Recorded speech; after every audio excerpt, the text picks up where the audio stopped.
Nagpahigayon og joint inspection ang Lapu-Lapu City Police, Bureau of Fire Protection ug Regional Civil Security Unit 7 sa mga tindahan sa pabuto sa Lapu-Lapu City. Kini aron masigurong luwas ang ilang pagpamaligya ug nakatuman sa mga lagda. Si Luan Mirundina sa report.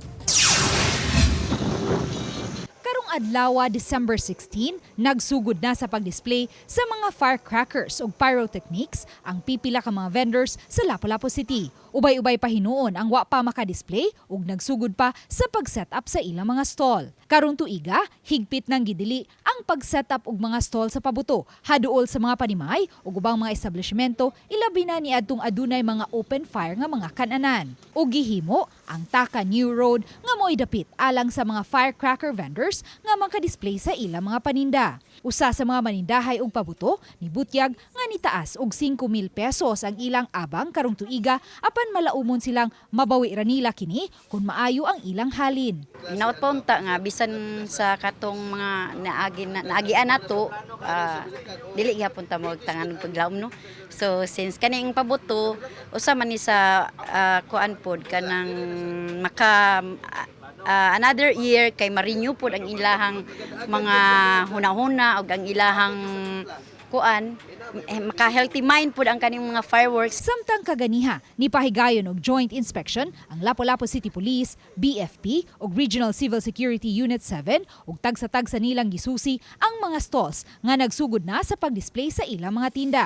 Matod ni Police Colonel Antonieto Cañete, OIC sa Lapu-Lapu City Police Office, nga ning unang adlaw sa ilang inspeksyon, may nakita na silang pipila ka mga kakuwangan apan gilugwayan lang una nila ang higpit nga pagpatuman niini. Kay wa pa man hingpit nga naka-set up ug naka-display sa ilang mga tinda ang tanang 82 ka mga vendors. We have to strictly implement sa aming rules and regulations. Especially pa nag-start na sila nga mag-operate yun. First day pa man kanang daghan na gid diri mo palit ba. No?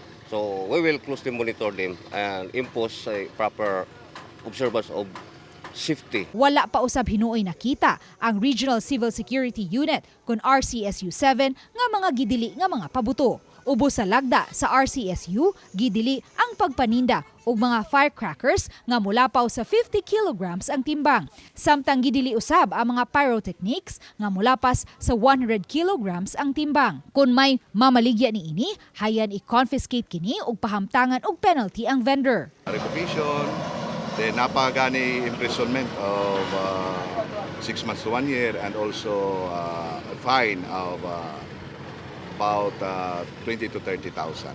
Apan nabantayan sa RTV Balitang Bisdak nga may pipila pa ka mga stalls nga gisugdan pagpabarog duol sa mga panimay ug ubang tindahan. Ang dili gyud sila mutuman ato i-implement ang sakto nga which is tatangon gyud sila. Matod ni SFO2 Lord Jimbel Parba, Station Commander sa Babag Fire Station, nga nipahigayon sila og roving kagahapon ug may nakita usab silang mga nakalapas sa lagda. So encourage nato sila, it's either ang na maligya may mobalhin or sila kay kanang bawal gyud na siya since no smoking, bawal sa ng open flame.